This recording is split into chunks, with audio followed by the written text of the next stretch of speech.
হযরত ওমর রাদিয়াল্লাহু তাআলা আনহু রাতের আধারে ঘুরে বেড়াতেছেন। আমিরুল মুমিনিন নেতা কারে বলে দেখেন, রাতের আধারে ঘুরে বেড়াচ্ছেন, কোথায় কি হয় না হয়। মরুভূমির ভিতরে একটা তাঁবুর মধ্যে আলো জ্বলে, কাছে যে বাচ্চাদের কান্না শুনতে পেলেন, গিয়ে দেখছেন মা কি যেন রান্না করে আর বাচ্চারা কাঁদতেছে গভীর রাত্রে। আমিরুল মুমিনিন বলে, মেয়ে লোক, তুমি তো বড় নিষ্ঠুর, এত রাতে রান্না করো কেন? সকাল সকাল রাঁধতে পারো নাই কেন? সন্ধ্যার সময় খাওয়াই দিতে বাচ্চাগুলি কাঁদতো না? মহিলা বলতেছে, পথে তুমি কি? তোমার তো আমি চিনি না। আমি এই বাচ্চাগুলি, আমরা কিন্তু মদিনার লোক নই, আমরা মদিনার বাইরের লোক, এই দেশের লোক নাই, বাইরের থেকে এসেছি।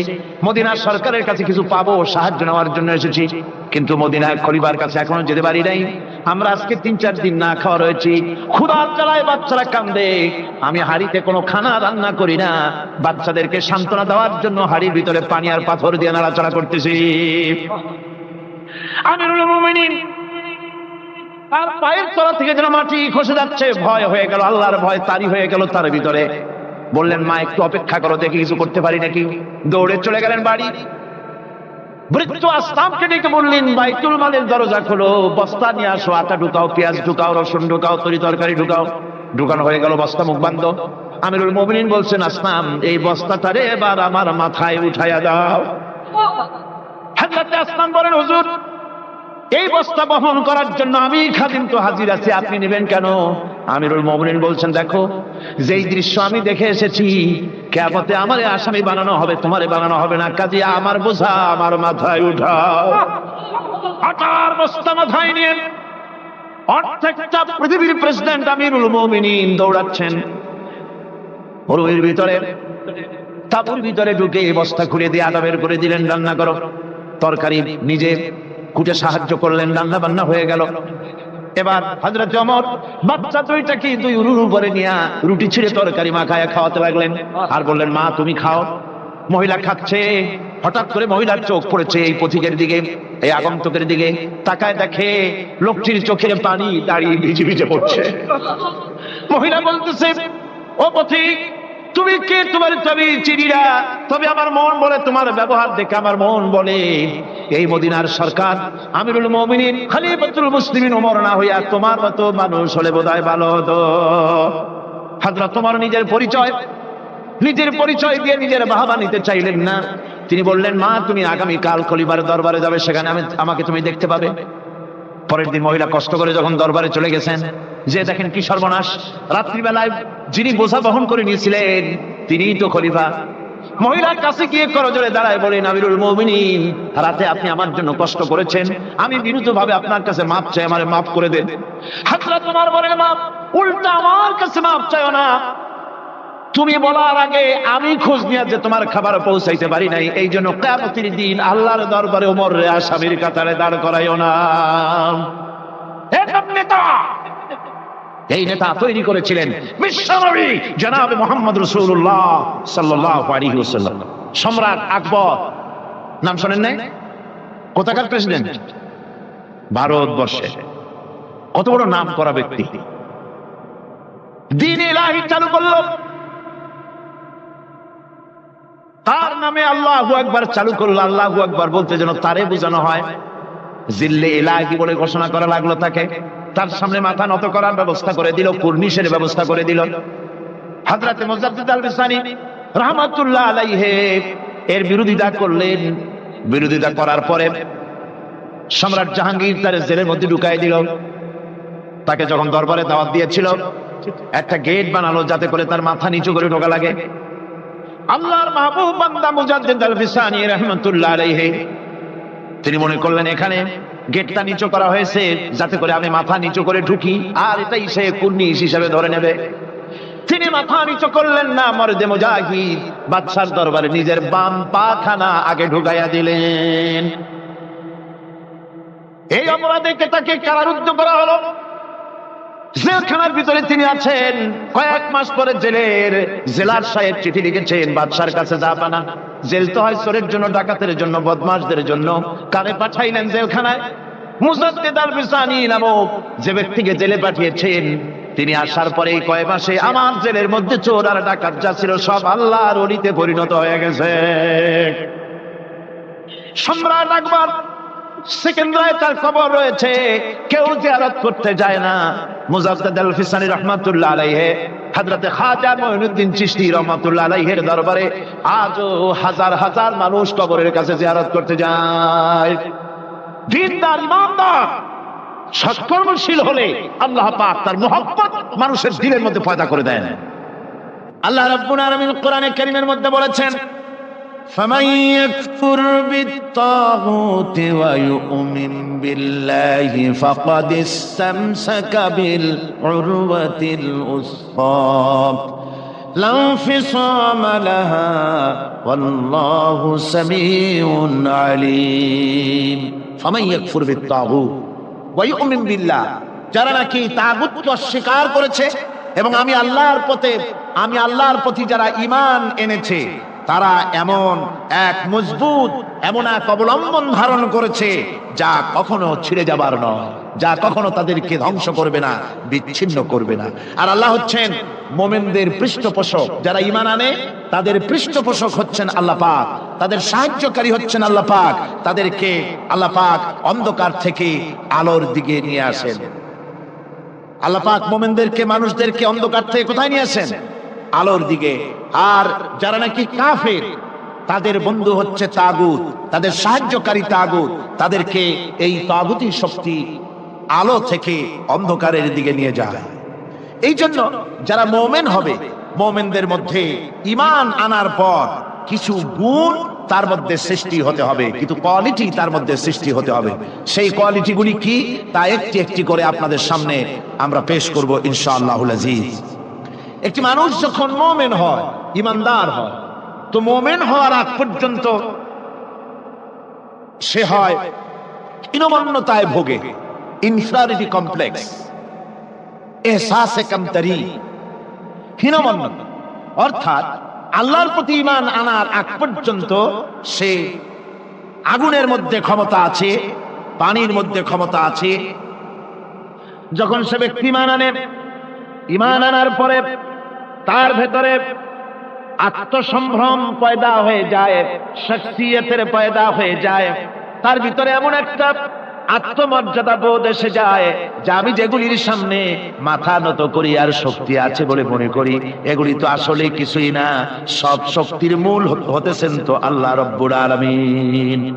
কোরআনে কারীমে রব্বুল আলামিন বলেছেন, ইন্নাল্লাযীনা তাদউনা মিন দুনিল্লাহি ইবাদুন আমসালুকুম।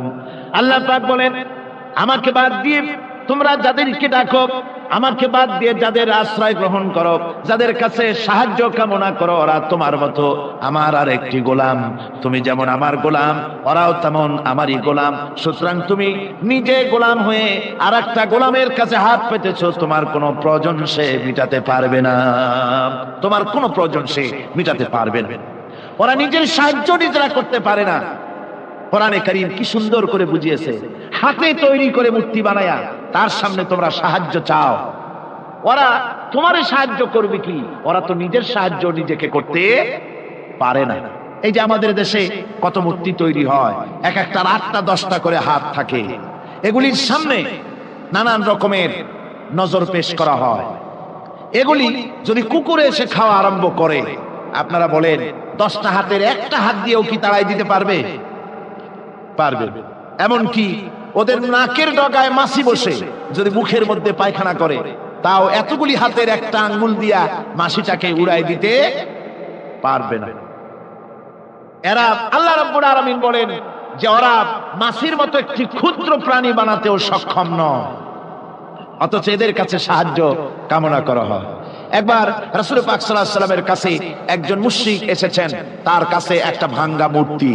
হুজুর জিজ্ঞেস করলেন, তোমার মূর্তিটা ভাঙা কেন?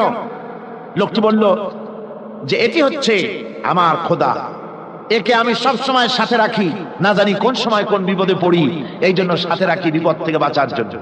পথিমধ্যে আমার প্রকৃতির ডাক এলো, পেশাব পায়খানায় যাওয়ার প্রয়োজন হলো, তো মনে করলাম এমন জায়গায় এই খোদা নিয়ে যাওয়া উচিত না। খোদাকে রাস্তার উপরে রেখে তারপরে গেলাম কাম সারতে। কাম সেরে এসে দেখি যে এইটার মাথা থেকে শুরু করে পা পর্যন্ত ভিজা। মনে করলাম খোদার শরীর ভিজা, না জানি নিশ্চয়ই কোনো পবিত্র বরকতপূর্ণ পানি হবে। তো এই বরকতপূর্ণ পানি আমি নিজে একটু টেস্ট করলাম, জিহ্বা দিয়া চাটলাম, খাইলাম, দেখলাম যে কেমন কেমন গন্ধ আসে, আর কি একটা টক টক জাতীয় বিশ্রী রকমের। তো মনে করলাম পবিত্র পানি এরকমের গন্ধ হবে কেন? এদিক ওদিক তাকালাম, তাকিয়ে দেখি দূরে একটা কুকুর দাঁড়ানো, তার নিচের থেকে পানি টপকাচ্ছে। তখন ভাবলাম যে আসলে কোন বরকতের পানি এটা। আমি তখন রাগ করে এইটা ঠ্যাং ধরে আছাড় মারলাম যে তুই কি খোদা না তুই একটা হুদা, তুই তো নিজেরই ঠেকাতে পারিস না বিপদ থেকে, তুই আমারে ঠেকাবি কি করে? হাদিস শরীফ এসেছে রাসূল পাক সাল্লাল্লাহু আলাইহি সাল্লাম তখন হেসে দিয়েছিলেন। সে হাসিতে হুজুরের দন্ত মোবারক বিকশিত হয়েছিল, শরীর মোবারক কেঁপে উঠেছিল। হুজুর জিজ্ঞেস করলেন, আমার কাছে কি মতলবে এসেছো? লোকটি বলছে, হুজুর আমার কাছে আজকে এইসব জিনিসের ব্যর্থতা, অসারতা ধরা পড়েছে, আমি তাওহীদের আশ্রয় নিয়ে এসেছি। এই কথাটি শিরক, কোন মুসলমানের কথা বিশ্বাস করা উচিত নয়। কথা বুঝতে পেরেছেন?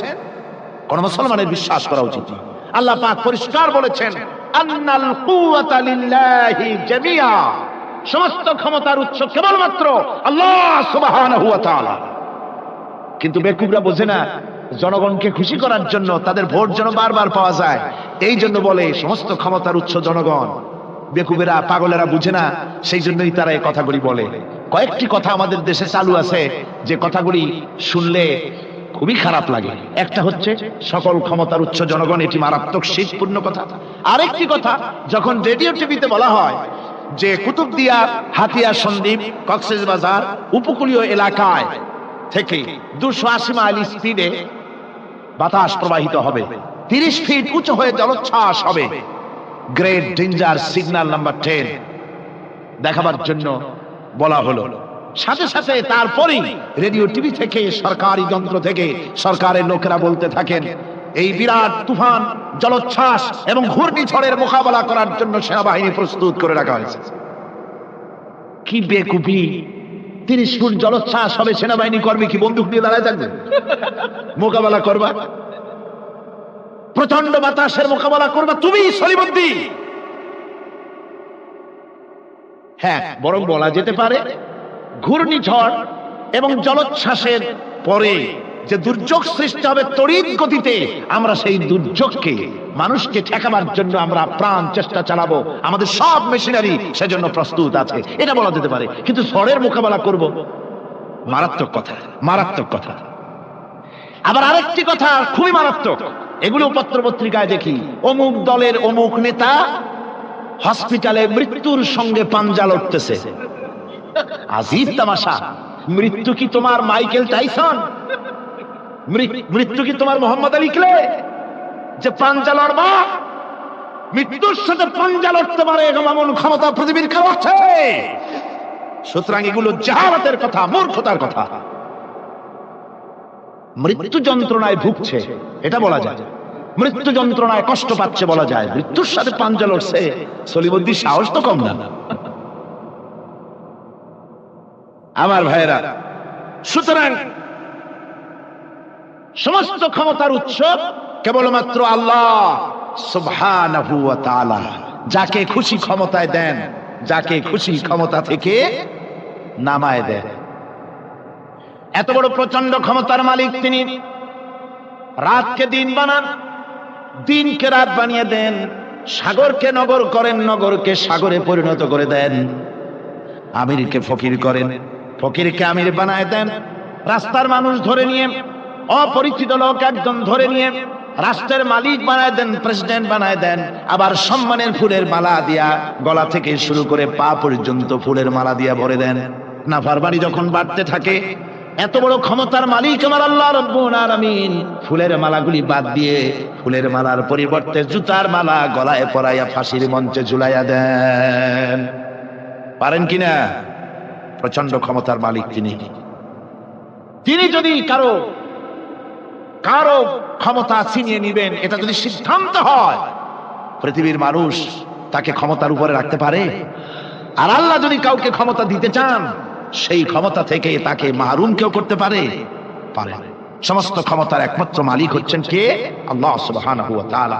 মানুষেরা বোঝে না, তাই আত্মম্ভরিতা ক্ষমতার মোহে কি করবে দিশা করতে পারে না। এই জন্য যারা মুমিন হবে, তাদের এই চিন্তা মনের মধ্যে থাকবে, আত্মমর্যাদা আসবে, কারো সামনে হাত পাতবে না, হাত পাতবে তো আল্লাহ সুবহানাহু ওয়া তাআলার কাছে, কাউকে ভয়ও করবে না। আত্মমর্যাদার কারণে সে তার রিজিক সম্পর্কেও নৃশংস হয়ে যাবে, অর্থাৎ রিস্ক সম্পর্কেও তার পরোয়া থাকবে না, যে হক কথা যদি বলি তাহলে যদি আমার চাকরি না থাকে। আছেন এরকম লোক, হক কথা যদি বলি, চাকরি যদি না থাকে, দাওয়াত যদি আর না হয়, গুলি খেয়ে যদি মরি, এই চিন্তাও মুমিনের লোকের মধ্যে থাকে না, যেহেতু তার আত্মমর্যাদা এসেছে। রিস্কের মালিক মসজিদের মুতাল্লি নয়। অনেক ইমাম আছে মসজিদে, হক কথা বলতে সাহস পায় না। আছে না? চট্টগ্রামে না থাকতে পারে, বিভিন্ন জেলায় আছে, হক কথা বলার সাহস পায় না, মনে করে রিস্কের মালিক মুতাল্লি অথবা সেক্রেটারি। আর দুর্ভাগ্যজনক সত্য, বাংলাদেশের অধিকাংশ মসজিদের মুতাল্লি আর সেক্রেটারি এমন লোক যারা ধর্মনিরপেক্ষতাবাদে বিশ্বাসী, যারা ইসলামের রাজনীতিতে বিশ্বাস করে না। এ ধরনের বহু লোক মসজিদের সেক্রেটারি, মেম্বার, মুতাল্লি হয়ে বসে আছে, আর মসজিদের ইমামদেরকে হক কথা বলতে দেয় না। আছে না? ইমাম সাহেবরা, আমি কিন্তু পাইকারি কথা বলছি না, আলহামদুলিল্লাহ যোগ্যতা সম্পন্ন ইমাম আছেন যারা কথা বলেন। আবার কিছু লোক আছে যারা ভয় পান, আমি তাদের উদ্দেশ্যে বলছি, কোরআনে কারীম বলছে রিস্কের মালিক হচ্ছেন আল্লাহ সুবহানাহু ওয়া তাআলা। তোমার রিস্কের পরোয়াটা কিসের? ইন্নাল্লাহা হুয়ার রাজ্জাকু যুল কুওয়াতিল মাতিন। রিস্কের মালিক আল্লাহ পাক, তার হাতেই সমস্ত রিস্ক। রিস্ক কার হাতে? বাংলাদেশ পৃথিবীর দ্বিতীয় বৃহত্তম মুসলিম দেশ, এই দেশে বসে মসজিদে কথা বলতে ভয় পায়, মুসলমানেরা মসজিদে বসে কথা বলতে ভয় পায়। কিন্তু ভারতের দিকে তাকান, ভারতের দিল্লির জুমা মসজিদের ইমাম আব্দুল্লাহ বুখারী, লোকটার জন্য দোয়া। ভারতের কোন জজ মুখ দিয়ে উচ্চারণ করে কোরআন ব্যান করা হলো, তিনি বলছেন আমি ভারতের জুমা মসজিদের ইমাম শুধু নই, ভারতের 20 কোটি মুসলমানের ইমাম আমি। তিনি বলছেন যদি কোরআনে কারীমকে ব্যান করার রায় ঘোষণা করবে যে জজ, সে জজকে আমি পায়ের নিচে তলায় ধরে বাম হাত দিয়ে তার জিহ্বাটা টেনে ছিঁড়ে ফেলে দেব।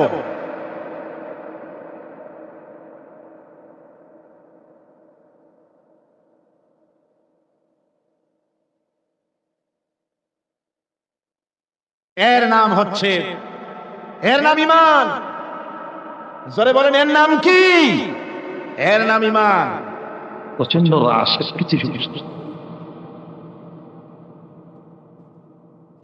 জনাব অধ্যাপক মুফিজুর রহমান সাহেব আমাকে বললেন, প্রচন্ড চাপ সৃষ্টি হয়েছে মানুষের, লোকেদের কষ্ট হচ্ছে। আমি আপনাদেরকে দেখতে বলি নাই বিশৃঙ্খলার সৃষ্টি করবেন না, আমি জানি আপনারা সব ভদ্র, আদব রক্ষা কারে বলে আপনারা তা জানেন। আমি দাঁড়াতেও বলি নাই, তাকাতেও বলি নাই। আমার কথা শোনেন, আমি এই কারণে বলি নাই খুব রাশ হয়েছে আপনারা দাঁড়ায় দেখেন, এই জন্য তো বলেছি আপনার ভাইকে জায়গা করে দেওয়ার জন্য। কথা বুঝতে পেরেছেন? কোরআনে কারীম আল্লাহ পাক বলেছেন, মসজিদের ভিতরে যখন জায়গা প্রশস্ত করে দিতে বলা হয়, তখন তুমি যদি তোমার ভাইকে জায়গা করে দাও, তোমার জায়গা আল্লাহ বেহেশতে প্রশস্ত করে দেবে। বসা অবস্থায় মঞ্চের দিকে চাপেন, সবাই বসা অবস্থায় মঞ্চের দিকে চাপেন, আর জোরে সোরে জিকির করেন লা ইলাহা ইল্লাল্লাহ, লা ইলাহা ইল্লাল্লাহ, লা ইলাহা ইল্লাল্লাহ, লা ইলাহা ইল্লাল্লাহ, লা ইলাহা ইল্লাল্লাহ, লা ইলাহা ইল্লাল্লাহ, লা ইলাহা ইল্লাল্লাহ। জোরে করেন লা ইলাহা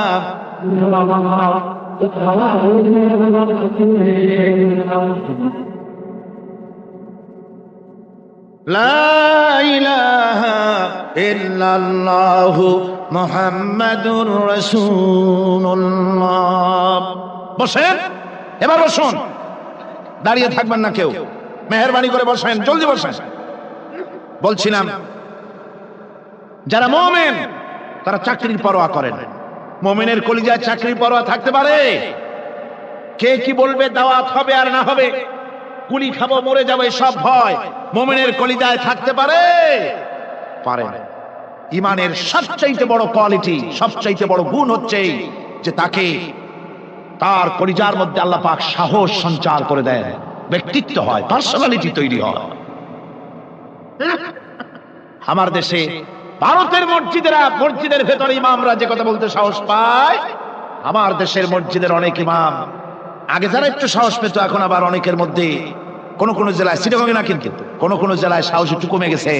তার কারণ কিছু বেয়াদব রাজনীতিক তারা বলেছে মসজিদের মধ্যে রাজনীতি করতে দেওয়া হবে না।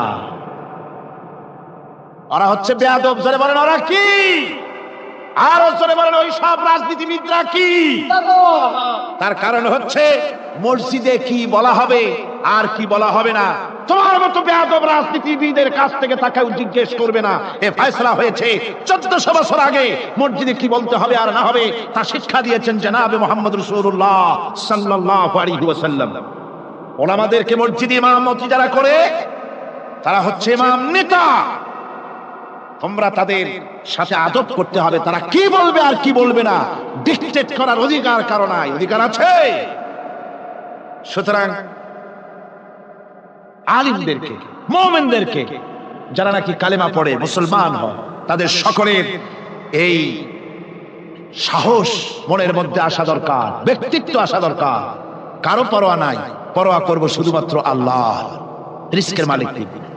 আল্লাহ রাব্বুল আলামিন বলেছেন وما من دابة في الأرض إلا على الله رزقها।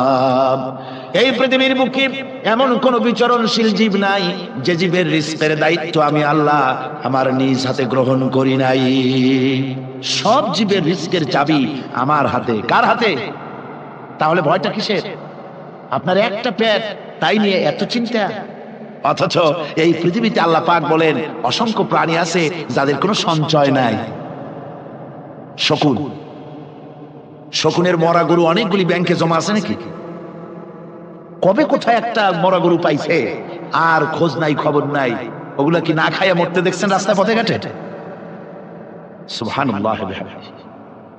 অসংখ্য প্রাণী এভাবে দুনিয়া আছে। আল্লাহ রাব্বুল আলামিন বলেন যাদের কোনো সঞ্চয় নাই, যারা কোনো সঞ্চয় করে না, এ ধরনের সাপগুলি, শিয়ালগুলি, বাঘগুলি, পাখিগুলি, জলচর প্রাণী, স্থলচর প্রাণী আর অন্তরিক্ষে মহাশূন্যে উড়ে বেড়ায় যে সব প্রাণী, এ ধরনের শত সহস্র কোটি কোটি প্রাণী, তারা সকাল বেলায় খালি পেট নিয়ে বেরিয়ে যায়।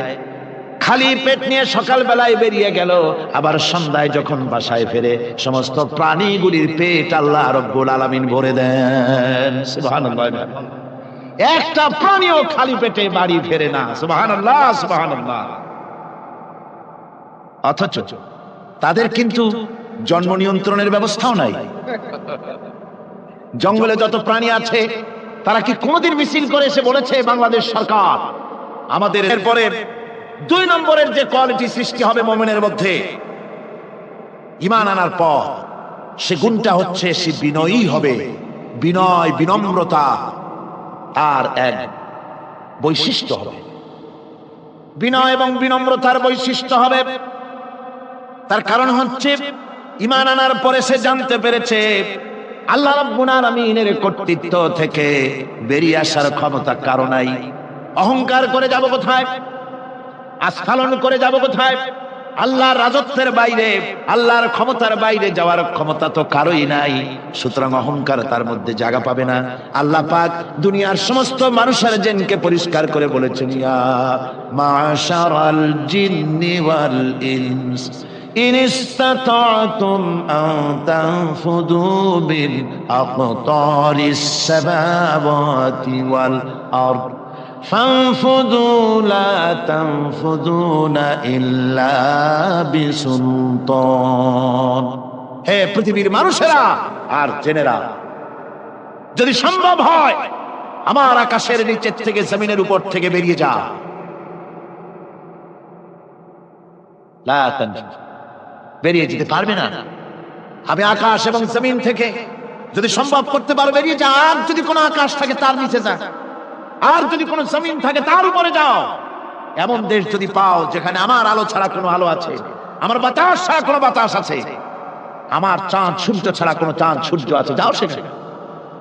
আল্লাহ রাব্বুল আলামিন বলেন নাই এরকম যাওয়ার কোনো উপায় নাই।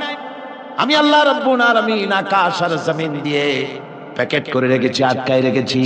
আমার রাজত্ব থেকে, আমার ক্ষমতা থেকে, আমার কর্তৃত্ব থেকে বেরিয়ে যাওয়ার ক্ষমতা কোনো মানুষের নাই, কোনো জেনের নাই, কোনো প্রাণীর নাই। সুবহানাল্লাহ। মানুষ হচ্ছে অহংকার কিসের হবে? তোমরা হচ্ছ ফকির। আল্লাহ পাক বলছেন ওয়াল্লাহুল গনি ওয়া আনতুমুল ফুকারা। আল্লাহ হচ্ছেন গনি। আল্লাহ কি? গনি, বেনিয়াস, বেপরোয়া। ফাআলুল লিমা ইউরি, যা খুশি তাই করে।